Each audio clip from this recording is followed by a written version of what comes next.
Itulah kenapa orang-orang tertentu meditasi setengah jam bisa merasa sangat cepat dibandingkan orang tertentu meditasi setengah jam rasanya dunia mau kiamat.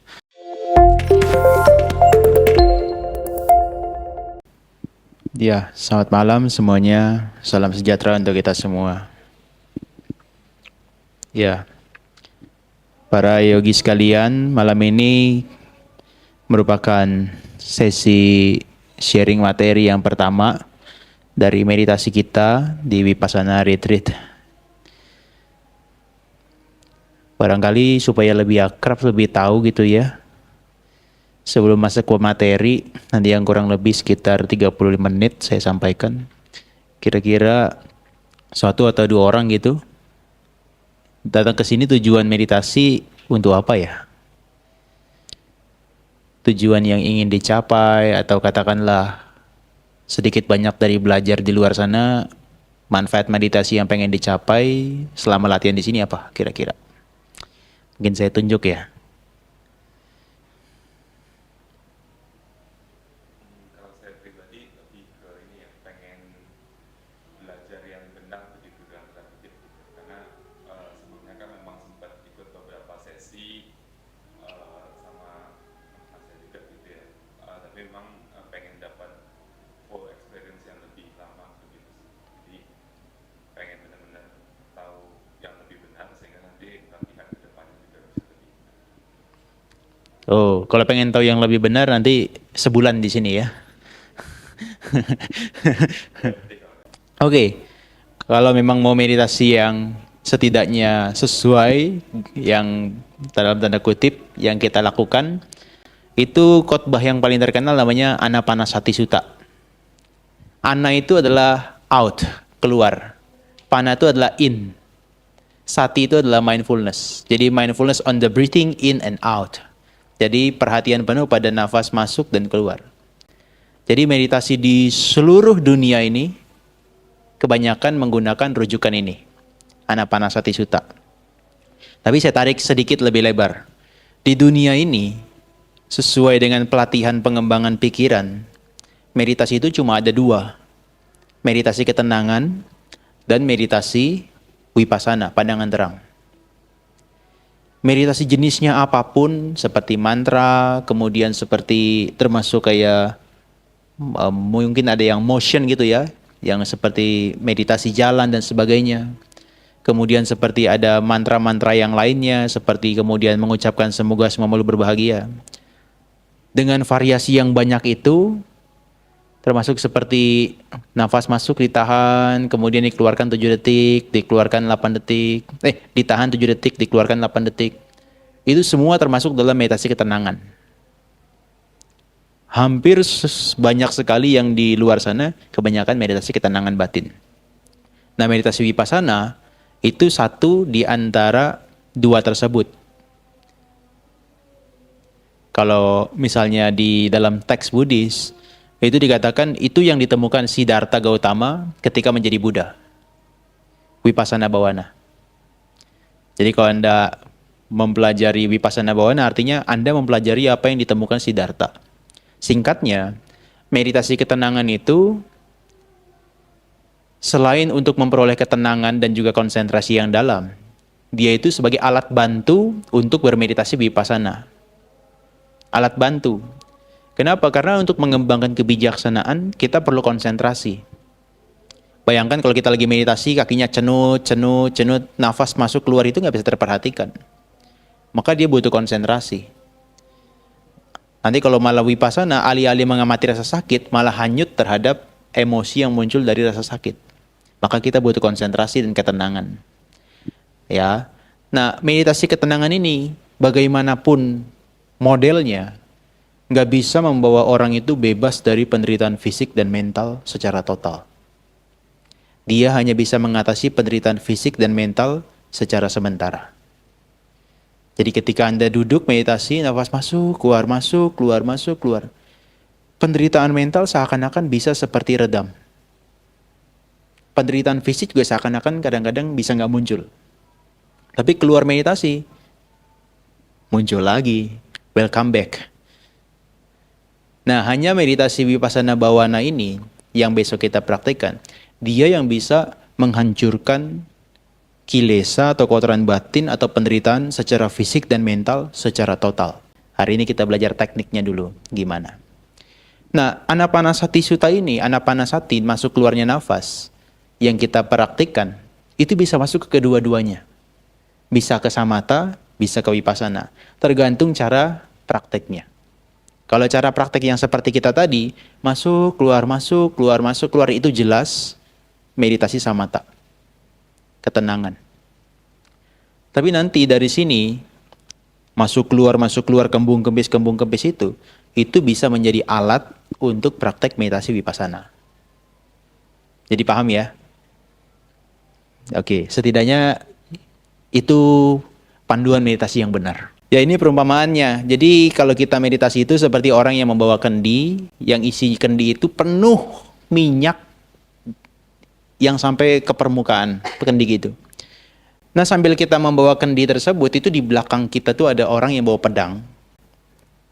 Dan kemudian kita membawa kendi tersebut di tengah keramaian orang lagi ramai sekali. Ada yang joget, ada yang nyanyi-nyanyi dan sebagainya. Kemudian kalau kita tahu kita adalah si pembawa kendi tersebut, dan kalau kita menumpahkan setetes saja minyak dari kendi tersebut, kemudian dipenggal kepalanya sama yang belakang, kira-kira Anda akan berhati-hati atau enggak membawa kendi tersebut? Sangat hati-hati ya. Ini perumpamannya agak sadis. Kalau Anda di dalam meditasi ini betul-betul kehilangan nafas 1 detik kemudian dipenggal, mungkin gak ada yang datang ke sini gitu ya.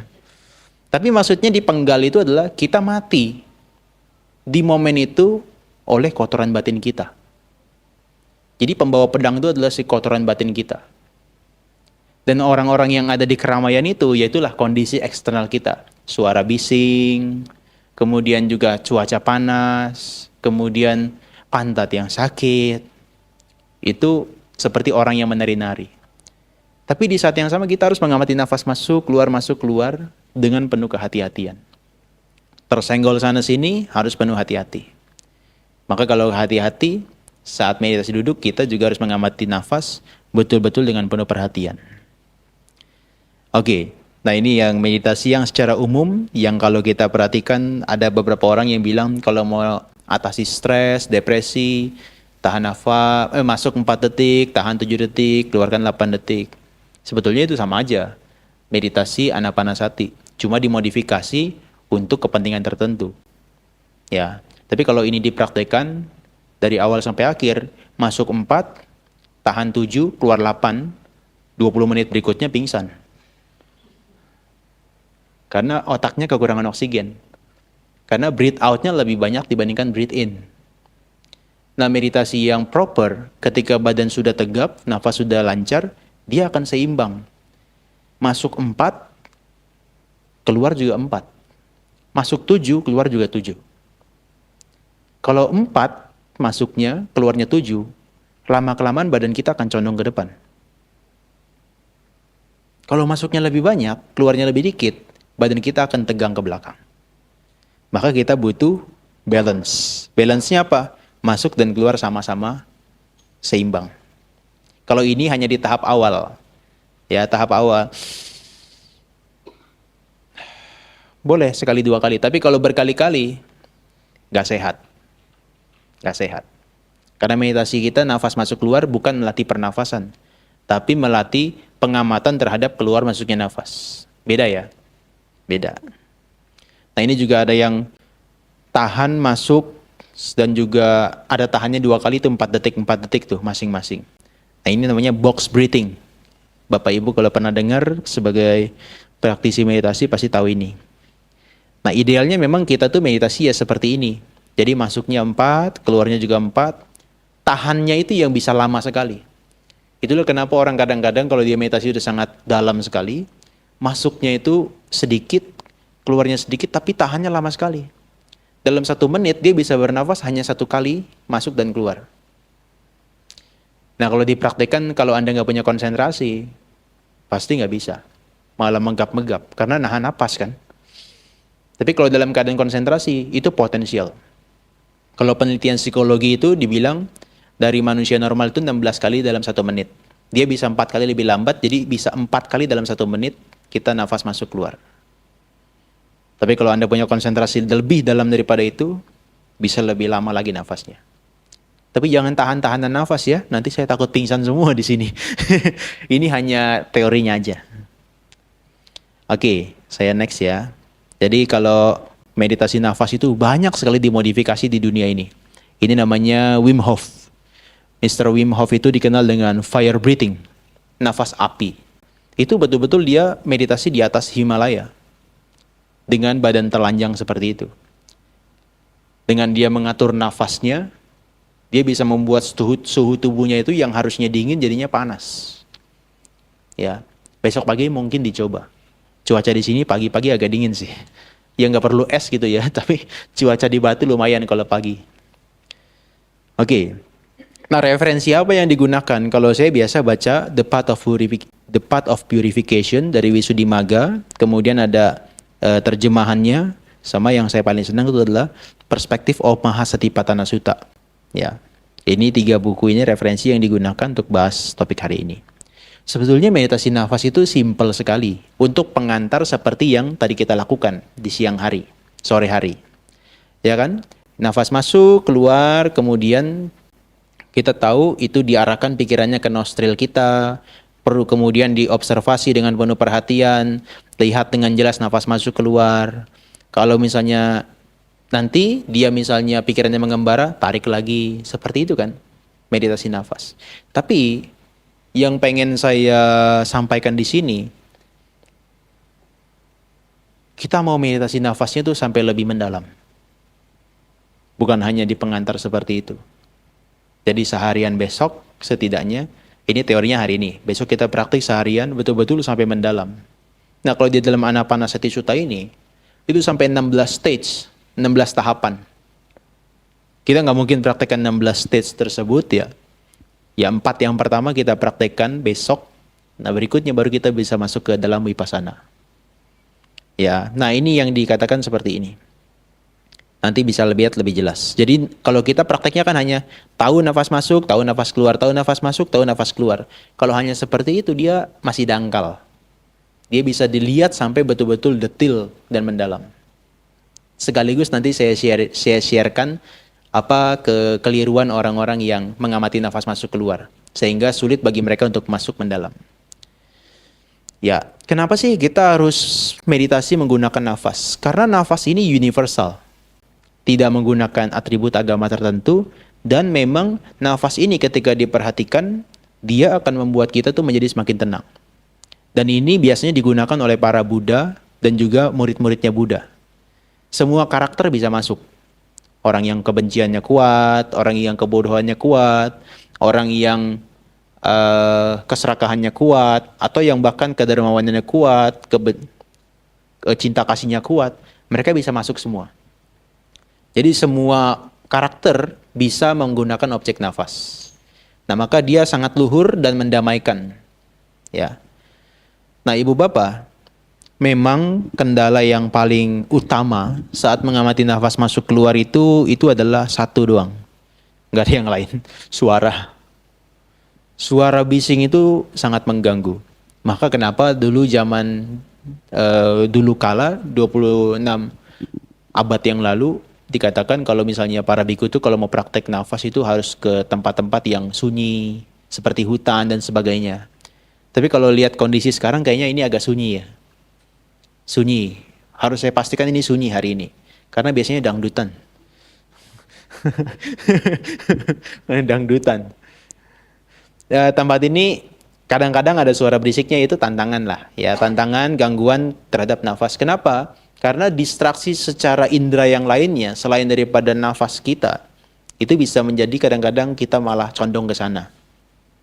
Apalagi kalau kita sudah dengar dangdutan, hafal liriknya lagi. Wah, repot itu. Nah, maka teman-teman sekalian, para yogi sekalian di sini ya kita mengharapkan semuanya betul-betul diwajibkan noble silence, tidak bicara satu sama lain. Itu mengganggu, destruktif sekali. Ada satu kalimat mengatakan, kalau kamu bicara satu kata, bisa menghancurkan konsentrasimu 5 menit.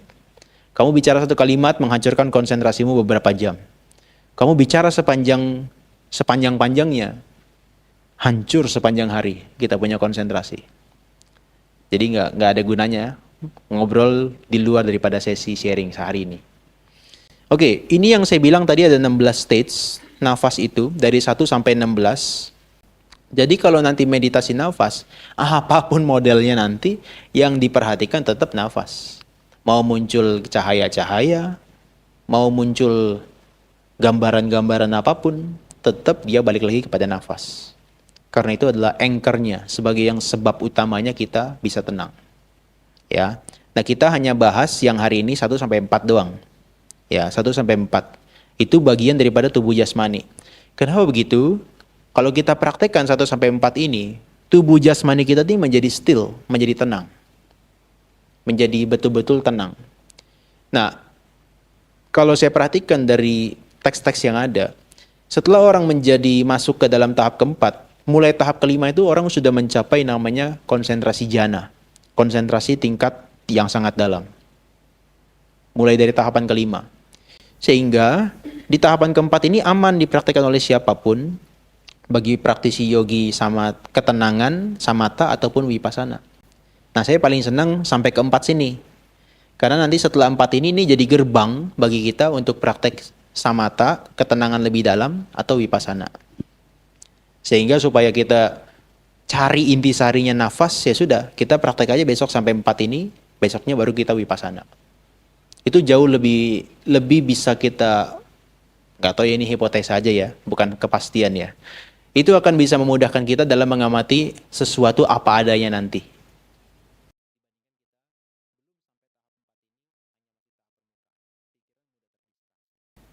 Ya. Dulu waktu 2 tahun lalu, baru pertama ada ini, saya modifikasi. Bukan pakai nafas, tapi pakai kembung kempis perut. Khusus kepada satu yogi, dia praktek 10 hari. Dia bilang itu bisa. Jadi ini akan berguna juga. Waktu itu saya pikir nggak ada bedanya nafas masuk di hidung sama kembang kempis perut. Akhirnya setelah dipraktekkan dia bilang, oh ya ini berguna. Dan itu bermanfaat bagi dia. Oke. Sebetulnya kalau kita perhatikan, yang pengantar tadi udah kita lakukan itu kita hanya sekedar menyadari nafas masuk, nafas keluar. Ya. Nah biasanya kalau Buddha atau guru meditasi menyarankan yogi atau para biku gitu ya, kalau mau meditasi, pergilah ke hutan, pergilah ke bawah pohon, ke gubuk kosong. Kemudian duduk bersila, tubuhnya lurus. Dan menetapkan kesadaran pada objek meditasinya. Itulah kenapa kalau kita meditasi, yang paling penting sebetulnya, duduknya betul dulu. Kalau duduknya belum betul, dia belum bisa duduk dengan lurus. Dia belum bisa menetapkan kesadaran itu dengan tepat dan tahan lama. Saya jadi ingat istilahnya Bante Utamo. Kemahiran orang meditasi itu adalah dia cepat menangkap objek dan tahan lama. Itu kemahiran orang meditasi terhadap objek ya. Objeknya cepat dipegang dan bisa bertahan lama. Paham ya? Kalau kita kan masih gini kan, seperti pegang belut kan, licin banget. Nafasnya mana sih ini? Udah dipegang dapat, dia licin, molos lagi. Wah, ditangkap lagi, licin lagi. Tangkap lagi, licin lagi. Tapi nanti satu waktu, belut itu yang tadinya licin, dia akan menjadi sangat keset gitu loh. Jadi sangat mudah dipegang dan dia bisa tahan lama. Itu kemampuan kita kalau dikembangkan terhadap nafas. Nah, maka nanti setelah kita praktek itu ya, ibu bapak dan teman-teman sekalian, kita akan bisa mampu membuat perhatian kita mengamati nafas terus-menerus dengan baik. Maka ada perumpamaannya.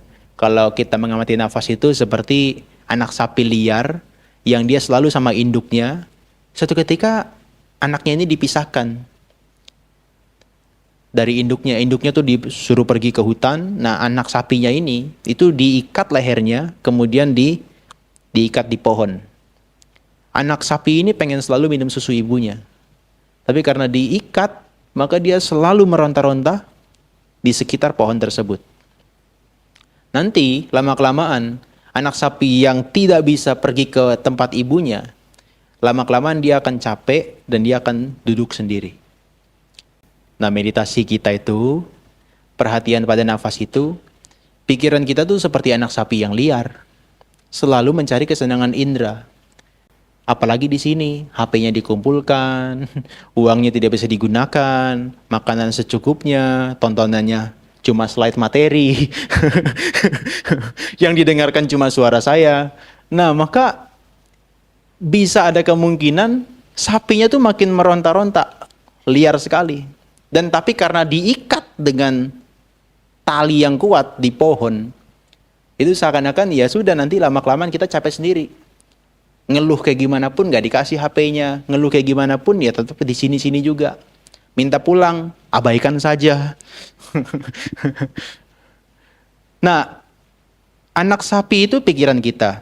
Talinya itu adalah mindfulness, perhatian. Pohon yang kita gunakan untuk mengikat anak sapi itu adalah objek meditasi. Jadi kalau pikiran kita yang liar itu selalu diikat dengan mindfulness kepada objek meditasi, lama-kelamaan bukan pohonnya yang capek, anak sapinya yang capek. Dan akan duduk dekat dengan objek tersebut. Jadi meditasi itu nggak usah menggebu-gebu banget.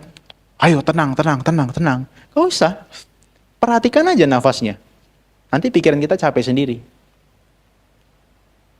sendiri. Apalagi anak-anak ya. Tadi 3 hari ini kan saya ngurus anak-anak kan. Wah, dia bilang, pikiran saya nggak berhenti-berhenti nih. Nggak berhenti-berhenti, pusing sendiri jadinya. Ya kita juga begitu kadang-kadang ya. Kalau misalnya terlalu sibuk dalam keseharian, dia bisa seperti anak sapi itu. Tapi kita butuh untuk betul-betul talinya yang kuat. Diikat ke pohon. Oke. Jadi nanti, kalau kita praktek nafas, itu ada tahapan-tahapannya. Makanya tadi saya ajak ibu bapak sebagai, walaupun itu pengantar, ibu bapak mulai belajar ngamati nafas dengan cara menghitung. Menghitung nafas. Itu bisa menggunakan angka. Sebetulnya angkanya bukan 8 doang. Itu bisa dipilih antara 5 sampai 10. Para yogi sekalian, favoritnya yang berapa, itu bisa digunakan. Misalnya saya pilih angka 6. Ya sudah, masuk, keluar 1, masuk, keluar 2, sampai dengan 6. Nanti balik lagi ke 1. Kalau 8 itu contoh saya tadi. Ya. Nah, ini bisa dilihat ya, titik sentuhan napas. Kalau orang-orang yang tadi merasakan sentuhan napasnya itu ada di ujung bagian bawah sini, ya, itu orang yang hidungnya panjang, orang Eropa. Nanti saya kasih lihat kenapa dia bisa sampai seperti itu.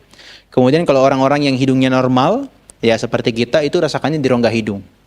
Oke? Kalau orang-orang yang merasakannya di atas bibir atas sini, itu hidungnya pesek. Hidungnya pendek. Langsung ganti ya semuanya ya. Ganti ke rongga hidung deh. Nah, itu referensinya itu memang dinyatakan begitu, ada 3 titik poin. Tapi kalau saya karena merasa nggak pernah ngajar bule, jarang sekali ngajar bule, jadi saya pikir 2 aja deh, rongga hidung atau di depan kedua lubang hidung. Ya. Nah, itu nanti ibu bapak kalau misalnya masih belum merasa puas, tentukan di mana yang paling terasa. Nah, ini begini, kenapa tadi saya agak sedikit jelaskan ada 2 pernafasan, 2 pintu pernafasan, itu ada pernafasan mulut dan juga pernafasan hidung. Dari beberapa penelitian yang saya cari, itu incorrect breathing habit itu sebetulnya adalah pernapasan mulut. Tapi kalau dalam kondisi Anda olahraga, silakan aja gunakan. Tapi dalam kondisi meditatif, yang paling disarankan itu adalah nose breathing, pernapasan lewat hidung. Kalau tadi di awal pengantar saya kasih nafas masuk lewat hidung, keluar lewat mulut. Itu sebetulnya hanya 3 kali aja. Untuk memfasilitasi sistem stres kita ke kondisi normal, ke kondisi meditatif. Itu perlu. Tapi kalau dilakukan terus-menerus, dia nggak bisa bikin kita tenang, malah gelisah. Ya. Nah, ini akan sangat bermanfaat kalau ibu bapak dan para yogi sekalian bernafas menggunakan hidung. Kenapa? Karena itu akan membuat udara kita tuh tersaring. Ini kan ada bulu-bulu hidung ya. Itu akan tersaring kotorannya. Kemudian dia akan meningkatkan oksigen tuh 10-20% dibandingkan orang bernapas menggunakan mulut. Kemudian yang ketiga, itu membuat nitrate oxide kita tuh meningkat. Nitrate oxide itu untuk membuat kita tuh jadi lebih semangat. Jadi kadang-kadang saya pancing, booster untuk semangat itu menggunakan nafas. Masuk, keluar. Kadang-kadang kita bisa lakukan sambil jalan. Ya, bisa sambil jalan. Jadi ketika sambil jalan, tutup aja mulutnya. Nanti dia otomatis nafas masuk keluar lewat hidung. Itu membuat booster nafas kita tuh jadi lebih bersemangat terhadap tubuh. Ya. Ya kalau untuk mungkin lari yang seperti sprint itu mungkin nggak bisa. Tapi kalau jalan biasa, ini sangat berguna. Kemudian yang keempat ini, dia menstimulasi saraf parasimpatetik. Parasimpatetik itu saraf rileks kita. Ya, itu penting sekali. Kemudian dia membuat ini nih, jaw. Rahang kita tuh jadi sehat. Nanti saya kasih lihat gambarnya. Dan struktur wajah kita tuh ditentukan oleh nafas. Ya, kebiasaan Anda bernafas itu penting menentukan struktur wajah dan juga jaw. Ini, rahang. Nah, kemudian Anda bisa lihat kalau orang-orang yang menggunakan nafas mulut dan juga nafas hidung, lebih ganteng yang pakai nafas hidung. Kenapa? Karena jaw-nya dia akan menjadi lebar. Jadi lebar. Ini nggak tahu ya apakah karena saya kepedean atau enggak. Oh enggak ya, ini udah kebaca ya gitu ya. Jadi katanya waktu dulu saya sebelum jadi samanera katanya muka saya tuh kayak bulat gitu loh, jelek gitu loh. Tapi setelah saya jadi samanera sampai 9 tahun, mungkin karena sering menggunakan nafas hidung, dia berubah struktur wajahnya. Makanya ini lebih kelihatan dia punya tulangnya. Nah, mulai besok pakai ya, nafas di hidung ya. Jadi kenapa orang-orang kalau di barat itu pakai mouth breathing? Karena udara sana dingin. Dia butuh nafas yang berat. Seperti si Wim Hof tadi. Makanya karena itu, mulut mereka jadi masuk ke dalam, hidungnya panjang. Hidungnya panjang. Nah kalau yang ini, yang nose breathing, dia membuat kita tuh menjadi proporsional. Lehernya lurus, kemudian juga rahangnya tuh terbentuk. Hidungnya juga nggak pesek, bukan pesek, nggak pendek juga nggak panjang gitu ya. Dia proporsional. Makanya kalau orang-orang yang menggunakan nafas hidung, dia akan bisa mengamatinya di rongga hidung atau di depan kedua lubang hidung. Nah itu kelebihannya kalau kita nafas dengan hidung. Ya kenapa? Karena kalau kita menafas menggunakan mulut, itu dia ada beberapa gitu ya, yang yang kurang gitu ya. Dia akan membuat jawline kita tuh garis daripada itu yang tadi saya sebutkan, dan juga dagu. Dagu orang-orang yang nafas menggunakan mulut tadi Anda lihat ya, kayak Rowan Atkinson ya, Mr. Bean. Mr. Bean kan masukkan dagunya. Nah kalau orang yang menggunakan itu, dia bisa kelihatan dagunya, rahangnya. Nah kemudian dari tadi kan saya juga menyampaikan bahwa kalau kita menggunakan nafas hidung itu simple caranya. Anda gunakan lidah Anda itu ada di langit-langit mulut. Saya nggak sertakan gambarnya ya, tapi ini bisa dilihat. Ini yang warna biru ini adalah bagian lidah kita. Jadi lidah kita tuh betul-betul sepenuhnya di langit-langit. Kadang-kadang orang-orang tuh nggak bisa, dia harus penuh usaha. Jadi lidahnya seperti tekuk ke atas, bukan gitu. Dia harus betul-betul dari belakang lidahnya tuh sepenuhnya nempel di langit-langit. Kenapa? Dia memblok kita punya memblok udara yang keluar lewat mulut. Jadi bukan dibalik. Nah, kenapa bisa sampai ada orang yang membalik lidahnya? Itu karena dia posisi duduknya gini. Nah, untuk dia bisa ada di roof atau di langit-langit dari mulut kita, duduknya harus tegak. Dan kepala itu harus ditarik ke belakang. Bagian rahang itu dirilekskan. Otomatis dia akan di langit-langit mulut. Bisa terasa ya? Bisa ya? Coba nunduk sekarang. Nah, letakkan di langit-langit mulut. Bisa nggak? Nggak bisa ya? Susah kan? Nah itu maka mengharuskan kita meditasi itu betul-betul dalam tubuh yang lurus. Nah sekarang kita masuk ke substansinya. Jadi kalau kita perhatikan, nafas masuk dan keluar itu punya mekanisme yang seperti tadi. Tapi untuk dilatih, kalau hanya untuk tahap pendahuluan, ya sudah dia hanya duduk di cara yang pertama dikatakan hanya duduk, perhatikan posisi duduknya tegak. Kemudian tubuh dan kepalanya ini juga lurus. Tadi yang seperti saya bilang, 3 titik, leher, ulu hati, dan perut. Tidak boleh sampai membengkok atau membungkuk. Kemudian rilekskan semua ototnya. Maka tadi Bu Henry bilang, kok lebih gampang untuk mengamati nafas?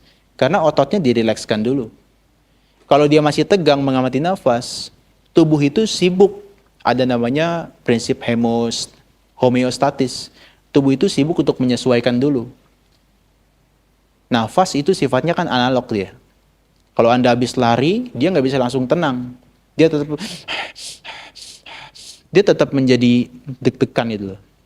Nah, maka dia perlu penyesuaian, ototnya dirilekskan dulu. Ya. Tapi nanti kalau udah beberapa kali sesi sudah nggak perlu dirilekskan.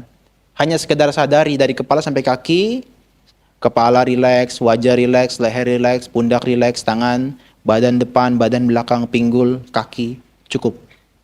Tapi kalau di awal Anda baru latihan meditasi, mungkin besok pagi Anda bisa lakukan, kan baru awal ya. Itu bisa scan satu persatu, dirilekskan. Ya.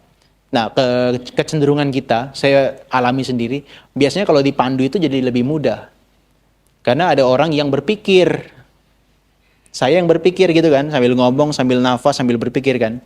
Tapi kalau saya biasanya memandu diri saya sendiri, sudah sampai tangan, lupa loh kadang-kadang. Tadi sampai mana ya? Ngulang lagi di leher. Nanti udah nyampe perut, lupa di leher lagi. Nanti Anda coba sendiri, antara dipandu dengan tidak dipandu. Lebih sering lupa yang tidak dipandu. Ya. Nah, kemudian yang ketiga, selama meditasi itu tidak menggerakkan bagian apapun dari tubuhnya, ya. Supaya apa? Supaya Anda terbiasa dengan posisi duduk Anda. Tadi ada yang cerita ke saya, kayaknya badan saya belum fleksibel deh. Bagian pantat saya masih sakit terus nih. Ya. Nah, maka Anda harus latihan seperti orang nge-gym kan. Baru-baru kan ototnya kan robek, rusak gitu kan. Itu kan sakit, tapi nanti dia terbiasa. Dalam meditasi ini juga penting. Maka Anda tidak disarankan duduk selama mungkin. Duduk 1 jam, jalan 1 jam. Duduk setengah jam, jalan setengah jam. Atau duduk 1 jam, jalan 1 jam. Itu menyeimbangkan kita punya postur. Kalau dia terlalu berlebihan duduk, pantatnya sakit. Dan gak usah dipaksakan juga. Dulu kita coba-coba duduk terus menerus. Malas jalan duduk aja. Malas jalan duduk aja. Besoknya pantatnya, tulang ekornya sakit, gak bisa duduk. Ya, itu berbahaya. Jadi nanti yang kemudian tangannya diletakkan di atas paha atau di atas pangkuan tadi, seperti yang saya jelaskan. Dan matanya terpejam, nafasnya secara wajar. Nah, yang penting itu yang nomor 6. Sentuhan nafasnya itu harus diperhatikan di mana. Ya, kadang-kadang orang bingung nih. Begitu pikirannya mengembara, dia nggak bisa balik. Karena stationnya nggak ada. Yang penting balik aja deh. Kalau ingat gitu ya. Kalau nggak ingat ya udah mengembara terus pikirannya. Tapi kalau kita tahu sentuhan napasnya di mana, begitu pikiran mengembara, tariknya tuh cepat di situ langsung. Bisa cepat. Ya. Nah, nanti Anda kadang-kadang merasakan gini ya. Nafas masuk, keluar, itu kadang-kadang seperti diatur, tidak alami. Nah, itu gampang caranya. Anda reset nafasnya, tahan nafas 4 detik. Nanti seperti ada tekanan, mau masuk atau keluar, baru lepaskan nafasnya. Itu nanti dia jadi normal lagi. Jadi kalau terasa nafasnya seperti diatur atau nggak wajar, tahan 4 detik. Ya, kalau nggak normal-normal, tahan 30 menit. Nah, nanti ini yang diperhatikan, perhatiannya terus menerus seperti tadi yang kita lakukan selama 30 menit di sore hari. Itu tahap pendahuluan. Jadi begini, Ibu Bapak, sebelum saya jelaskan yang substansinya. Nafas kita, kalau digambarkan oleh kurva X dan Y, pernah lihat ya, kurva X dan Y ya. Kurva X dan Y ada atas dan juga vertikal dan horizontal. Jadi nafas itu startnya tuh dari atas. Kalau dia penuh perhatian, tidak ada distraksi atau intervensi objek apapun, dia cenderung akan turun. Turun itu artinya apa? Melambat dan memendek. Melambat, memendek, meringan, mendalam. Paham ya? Kalau kita baru duduk, nafas, kan dangkal sekali nafas kita. Nah, kesalahan orang meditasi, dia pengen nafasnya tuh ketika duduk langsung pendek, halus, lembut, lambat, mendalam. Akhirnya apa? Dia nggak bisa karena bagian tubuh yang analog itu tidak bisa dihack dengan demikian cepat. Akhirnya dia nggak bisa mengamati nafas dan dia stres sendiri. Jadi tubuh kita tuh sudah punya sistemnya sendiri. Nafas itu dari kasar, turun, lama-lama makin lembut, makin halus, dan seterusnya. Kembung kempis perut pun begitu.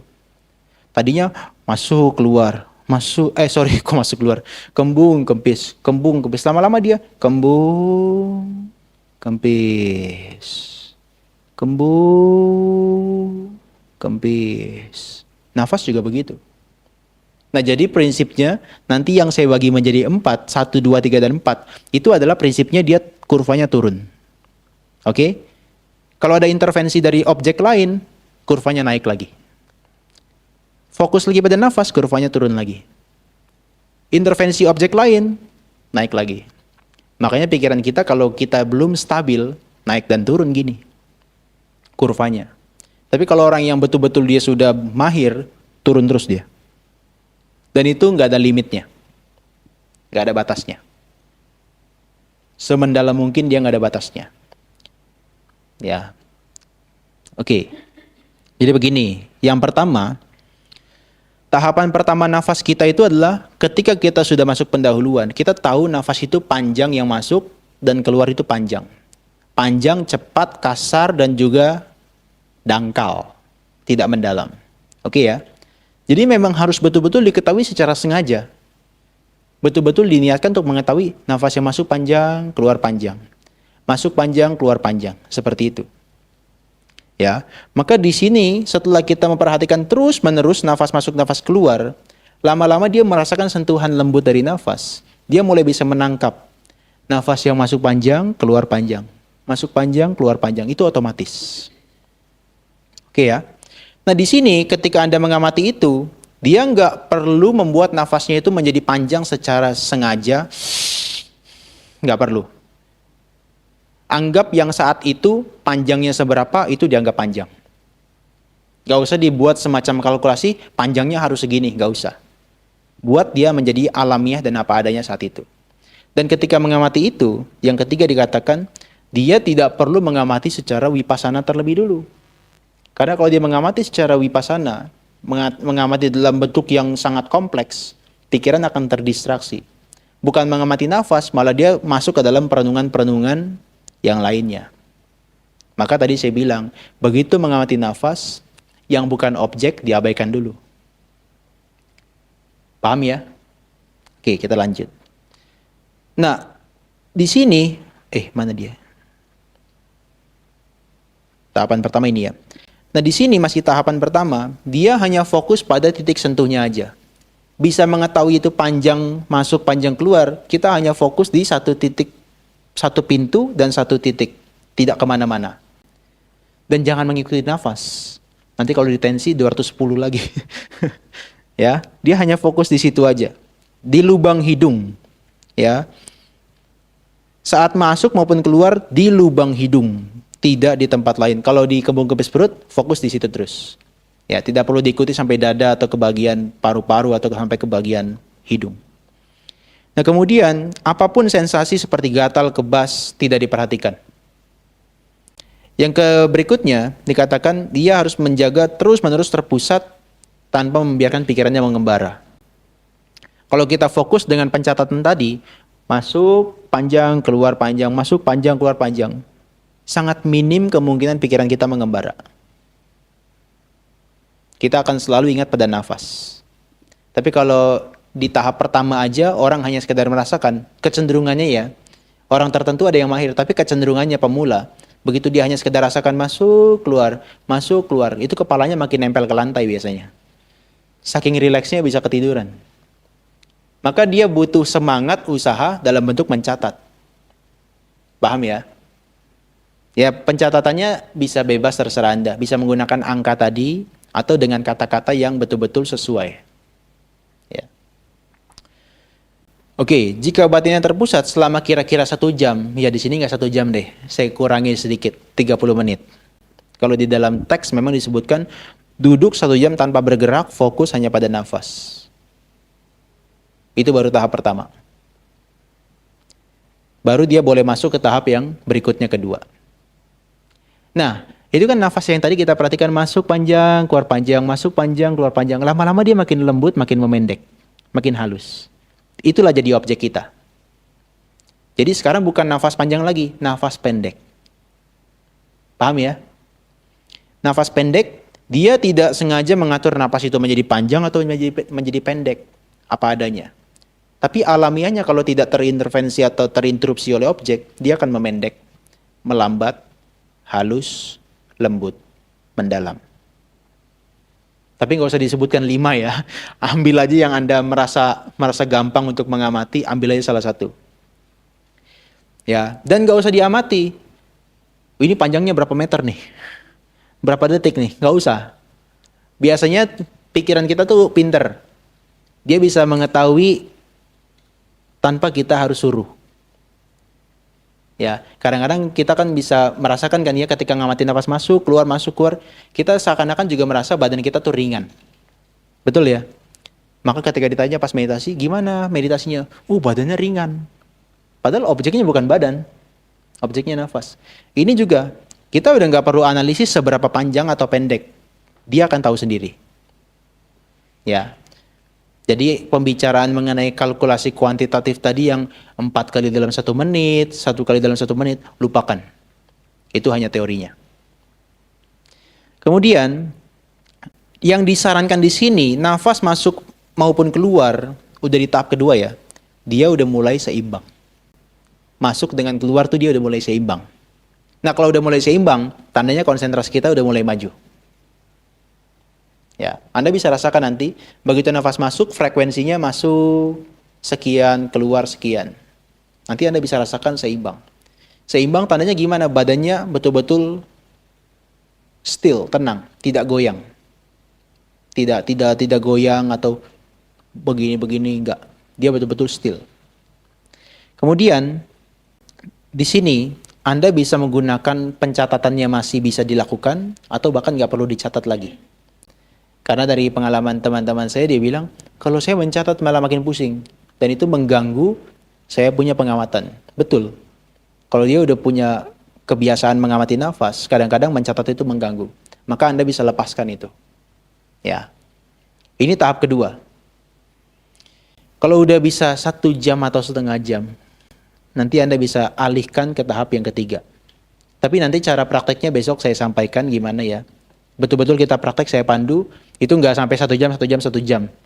Ya, karena udah mengkerut nih kayaknya nih, keningnya nih ya. 1 jam? Enggak. Besok kita coba setengah jam sampai 4 tahap itu. Ya, nanti setelahnya Anda lakukan praktek sendiri.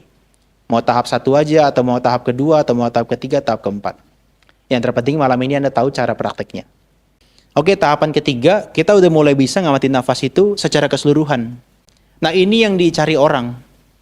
Yang orang pengen ketika duduk, nafasnya langsung bisa diamati. Wah, nikmat sekali. Dari awal masuk sampai akhir masuk, dia bisa rasakan. Awal keluar sampai akhir keluar, dia bisa rasakan. Tapi tidak ada shortcut untuk itu. Dia harus praktek dari tahap pendahuluan 1, 2, 3. Ketika kita sudah bisa merasakan nafas kita makin lembut, makin pendek.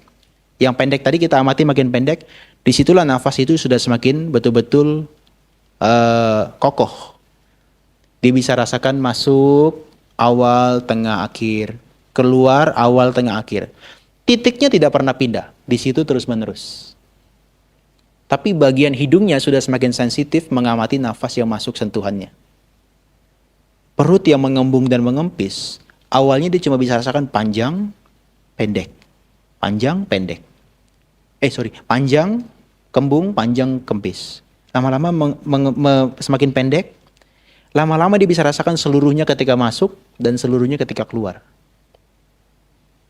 Prinsipnya makanya sama seperti nafas. Makanya 2 tahun lalu itu kenapa saya coba paksakan untuk diterapkan ke kembung kempis perut. Ya, tapi saya tetap ikuti ini aja, guideline-nya. Nah di sini ketika sudah semakin lambat, semakin halus, orang-orang tertentu biasanya hanya bisa mengamati awalnya doang. Ya, jadi ketika nafas masuk dia cuma tahu awalnya. Bagian tengah dan akhir tidak terperhatikan. Ya. Kemudian ketika keluar, bagian awalnya doang yang diperhatikan. Tengah akhirnya nggak diperhatikan. Tapi perhatiannya nanti harus dikembangkan sampai dia bisa tangkap secara keseluruhan. Sampai awal, tengah, akhir, terus menerus dia bisa rasakan. Nah itu nafas sudah semakin nyaman, semakin rileks, semakin lambat, semakin lembut, semakin mendalam. Itulah kenapa orang-orang tertentu meditasi setengah jam bisa merasa sangat cepat dibandingkan orang tertentu meditasi setengah jam rasanya dunia mau kiamat. Sakit, nafasnya nggak jelas, kemudian pikirannya mengembara. Karena yang satu ini begitu mengamati nafas, masuk, keluar. Yang satu masuk keluar, masuk keluar, masuk keluar, masuk keluar. Waktu rasanya lama sekali bagi dia. Paham ya bedanya ya? Oke ya, ini yang bagian ketiga udah paham ya. Jadi nafas itu bisa dirasakan awal, tengah, akhir, awal, tengah, akhir. Baik masuk maupun keluar. Hanya di titik yang sama, tidak berpindah. Kenapa saya tekankan itu? Karena ada orang yang merasakan awal, tengah, akhir itu adalah awal, tengah, akhir. Awal, tengah, akhir. Dia mengikuti nafas. Di Wisuddhimagga ini tidak disarankan mengikuti nafas. Hanya menunggu nafas di titik yang sama. Beda ya, mengikuti dan menunggu ya. Oke. Nah, nanti biasanya di tahap ini, kalau dia konstan, dia punya konsentrasi. Nah, biasanya di pikiran tuh sudah mulai makin konsentrasi, seperti nanti ada gambaran-gambaran pikiran yang muncul. Gambaran batin terhadap replikan nafasnya. Jadi begini, nafas itu yang masuk dan keluar, yang kita rasakan, itu kan sentuhan. Itu materi. Tapi saking sensitifnya kita pada masuk, keluar, masuk, keluar, masuk, keluar, masuk, keluar. Dia jadi otomatis. Dia kadang-kadang bisa nggak merasakan secara fisiknya lagi, tapi di pikiran, replika. Paham ya? Orang saking jagonya nyetir, udah nggak lihat lagi persnelingnya ada di mana. Tapi dia bisa jalankan gitu. Karena udah ada gambaran pikirannya bahwa di kiri dia tuh ada persnelingnya tuh. Setirnya ada di depan, nggak mungkin terbalik. Ya, itu juga kita punya kemampuan pada nafas yang kita perhatikan terus-menerus. Lama-lama kita makin mahir. Oke, ini yang terakhir, yang tahap keempat. Jadi kalau sampai di tahap keempat ini, setelah kita bisa rasakan nafas secara keseluruhan, yang kita anggap itu nafas sudah lembut, rileks dan sebagainya. Kalau diperhatikan terus-menerus, ternyata itu pun kasar. Bukan kasar, masih kasar.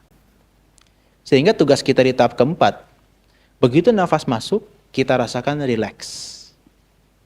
Merilekskan nafas yang masih kasar.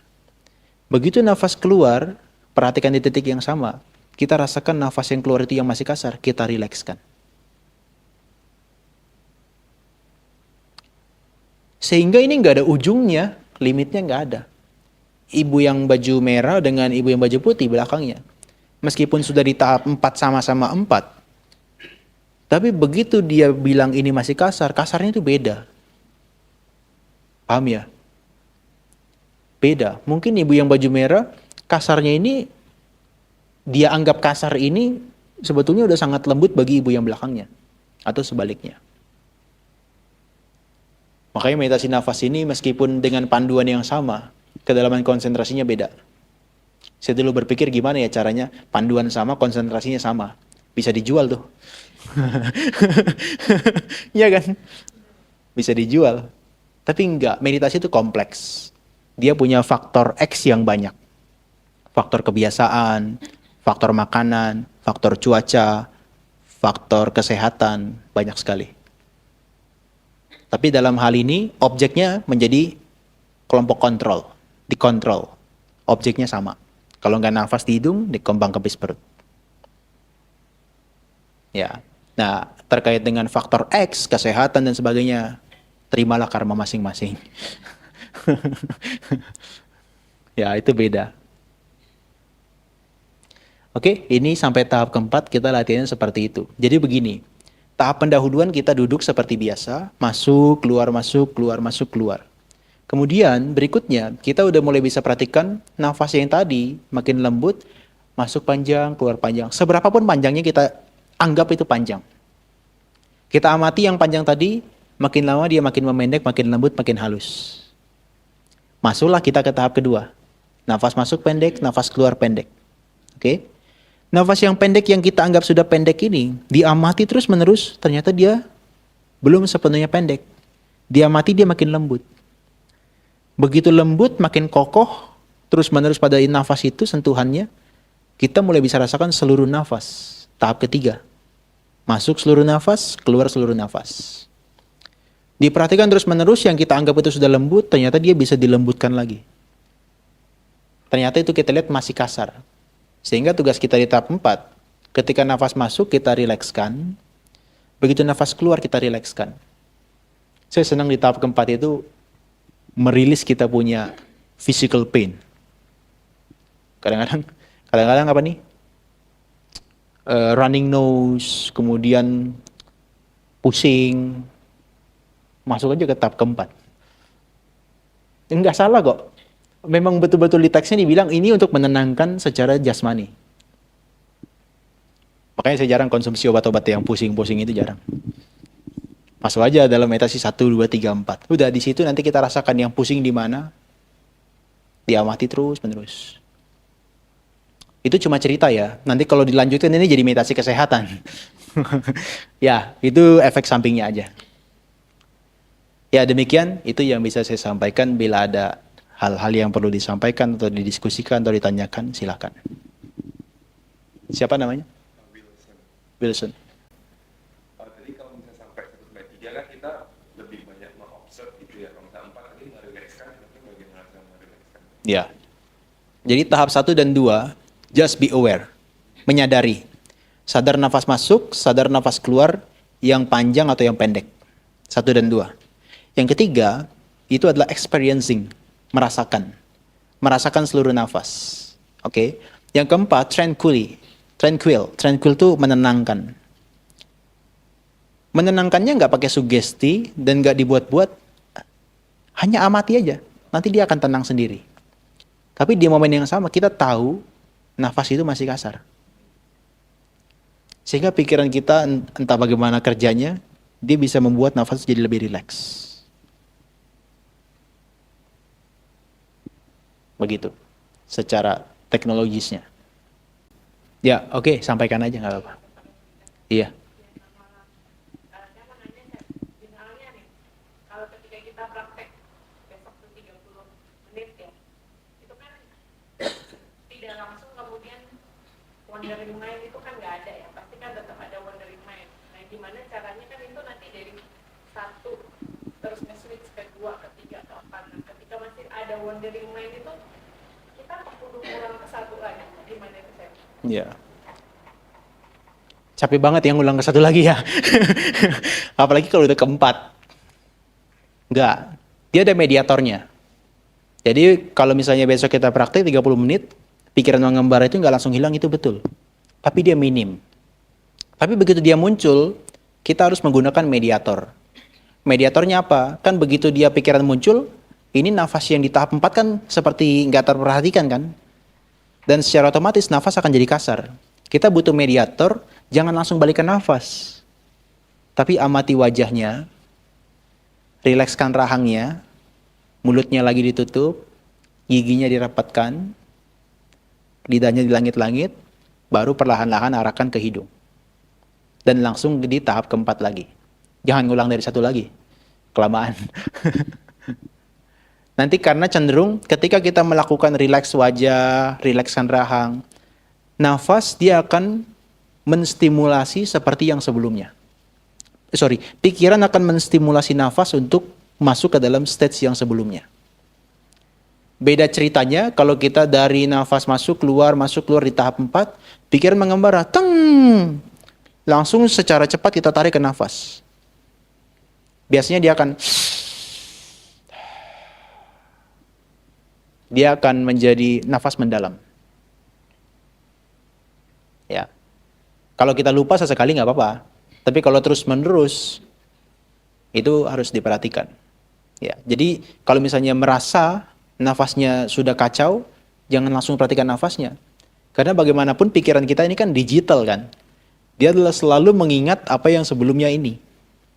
Sebelum mengembara itu. Sehingga ketika dia aware pada nafas, dia tuh langsung pengen cepat kembali ke stage 4. Sementara nafas kita tuh masih kacau. Oke? Kalaupun nanti wajahnya nggak bisa diperhatikan karena mukanya mungkin keram gitu ya. Keram atau kenapa gitu. Perhatikan aja duduk gitu. Posisi duduk. Posisi duduk, baru ke wajahnya, rahang, baru ke hidung. Itu mediatornya. Itu kita auto balik ke stage yang sebelumnya. Auto. Kalaupun nggak bisa di 4, balik ke 3. Ya. Kalau misalnya 4 itu masih belum memungkinkan, balik aja ke 3. Mundur 1 langkah lebih baik daripada 4 langkah ya. Capek banget soalnya. Oke, bisa dipahami ya? Cukup ya? Kita lanjut besok lagi. Ini adalah 4 tahapan, kita lanjut meditasi, duduk dan jalan. Tapi sekarang saya sarankan untuk jalan terlebih dulu. Terlalu lama duduk. Terima kasih, semoga semuanya bermanfaat, semoga semuanya selalu terinspirasi untuk mengembangkan konsentrasi, ketenangan di kehidupan saat ini juga, dan semoga kita semua maju dalam meditasinya.